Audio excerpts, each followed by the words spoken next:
అన్నదాన ప్రసాద కార్యక్రమానికి రావాల్సిన వాడు ఎంతమంది వచ్చినా లేదు అనకుండా దివ్య ప్రసాదం అందించబడుతుంది.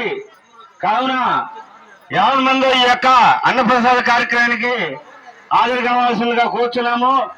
ఇప్పుడు గమలపాలెం వారి చేత కోలాట వినోద కార్యక్రమం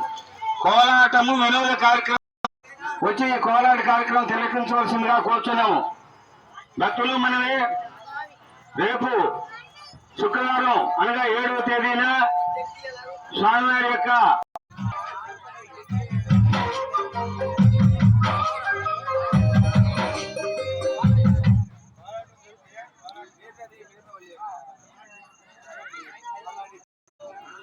ఇప్పుడు గమలపాలెం వారిచే కోలాట కార్యక్రమం జరుగుతున్నది.